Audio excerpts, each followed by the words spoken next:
आमीन। लोग बोलते हैं अंग्रेज आए हमारा राज खत्म हो गया। वो अंग्रेज क्रिश्चियन नहीं थे। बाइबल उन अंग्रेजों को सपोर्ट नहीं करती। बाइबल तो कहती है तुम्हारा युद्ध मांस और लहू से नहीं है। आज कोई आतंकवादी जब अमेरिका में बिल्डिंग उड़ा देता है तो वो लोग उस कौम को टारगेट नहीं करते, ये बोलते हैं कि फलाने आतंकवादी ने ऐसा किया, उसी को मारते हैं। हाँ या ना? तो नाम क्रिश्चियन रख के अगर कोई किसी के कब्जा करता है तो इसका मतलब ये नहीं वो क्रिश्चियन है। बाइबल ऐसे कब्जों को नहीं मानती। बाइबल फिजिकल लड़ाई को नहीं मानती। बाइबल आत्मिक युद्ध का जिक्र करती है। हालेलुया। पर जब अज्ञानता में बोला जाता है, लोगों को मालूम नहीं होता, वो जब अंग्रेजों को क्रिश्चियनिटी के साथ जोड़ने की कोशिश करते हैं, क्योंकि अंग्रेज क्रिश्चियनिटी के साथ नहीं है। हर वो बंदा जो बाइबल को तोड़कर कुछ भी काम करे, इसका मतलब ये नहीं है कि बाइबल ने उस बात को सपोर्ट किया है या उस बात के साथ बाइबल सहमत है। बाइबल उस बात के साथ सहमत बिल्कुल नहीं है जब भी आप हिंसा करेंगे। हालेलुया। बाइबल परमेश्वर का जो वचन है वो कहता तुम्हारा युद्ध मांस और लहू के साथ नहीं है, नशे के साथ है, अंधकार की शक्तियों के साथ है, बीमारियों के साथ है, कलेशों के साथ है। तुम्हारा युद्ध तो शैतान के साथ है, लोगों के साथ नहीं।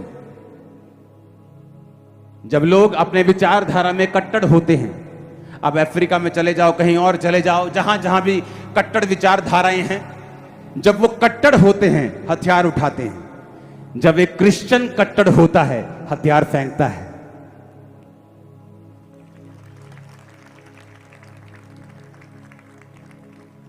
जब एक क्रिश्चियन कट्टर होता है तो प्यार करता है, देश के काम आता है, प्रेयर करता है, लड़कियां छेड़ना बंद कर देता है, नशे करने बंद कर देता है। इसीलिए क्रिश्चियनिटी ऊपर थी और सबसे ऊपर रहेगी। क्योंकि जब आप कट्टर होते हैं क्रिश्चियनिटी में, आप हथियार छोड़ देते हैं, आप गुस्सा छोड़ देते हैं, आप 15 केस कर सकते लोगों के ऊपर, आप छोड़ देते हैं, तो जा माफ किया, क्योंकि हमारा मकसद वो नहीं है। जब क्रिश्चियन खड़ा होता है वो किसी धर्म की, किसी देवता की, किसी गुरु की, किसी बंदे की बुराई नहीं करता, वो अपने यीशु मसीह को ऊंचा उठाता है। ये फर्क है क्रिश्चियनिटी में और दूसरों में। जब क्रिश्चियन कट्टर हो जाता है कि मैं कट्टर चलूंगा आज से, वो सोटे फेंक देता है, वो आई लव यू बोलता रहता है। इसलिए मैंने कहा कट्टर क्रिश्चियन बनो, अपने देश के लिए ब्लेसिंग का कारण बनो, क्योंकि हम किसी के खिलाफ नहीं, ना आरएसएस के खिलाफ, ना किसी धर्म के खिलाफ, ना किसी हिंदू धर्म, ना खालिस्तान, ना सिख धर्म, किसी के खिलाफ नहीं। हम भाइयों के जैसा प्यार करते हैं, सबसे करते रहेंगे। आमीन। हालेलुया। आपका मकसद है परमेश्वर के काम को करना, किसी का भय ना खाना, किसी से डरना ना, क्योंकि आप रूहों को बचाने के लिए एक आत्मिक मकसद लेके आप चले हैं और परमेश्वर ने आपको इसलिए चुना है। वो इसीलिए आपको बरकत देगा, इसलिए आपके परिवार को ब्लेस करेगा, इसलिए आपके जीवन को ब्लेस करेगा, क्योंकि आपने परमेश्वर के काम को चुना, किसी से डरे नहीं, किसी से भय नहीं खाया। आमीन। आमीन। यही वचन कहता है। आपको प्रेयर करनी है आज के बाद, जब भी प्रार्थना करने के लिए बैठेंगे, कि खुदाबंद अपने मजदूरों को, अपने पास्टर्स को, अपने हीलिंग इवेंजलिस्ट को भेज, देशों में, कनाडा में भेज, अमेरिका में भेज, यूके में भेज, यूरोप में भेज, मिडिल ईस्ट में भेज, सऊदी अरेबिया में भेज, कजाकिस्तान, सारे नाम ले लेके उन देशों में भेज। तेरा काम वहां पे हो। उत्तर कोरिया में भेज, तेरे मजदूर वहां पे जाएं और काम करें।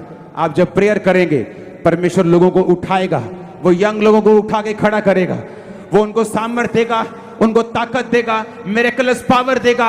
वो जहां कहीं जाएंगे बातों से नहीं, वो चमत्कारों के साथ और हीलिंग के साथ और वचन के साथ प्रचार करेंगे और परमेश्वर का आत्मा छुएगा लोगों को। आमीन। आमीन। और यही परमेश्वर का मकसद है। इसलिए उसने तुमको नफरत करना नहीं सिखाया, उसने कहा अपने काम पर ध्यान देना, किसी का डर मत करना, उनसे मत डरना जो तुम्हारे शरीर को नाश कर सकता है, उनसे डरना जो तुम्हारी आत्मा को भी नाश कर सकता है। Hallelujah, hallelujah. ऊंची आवाज में हालेलुया बोलो 7 बार जरा।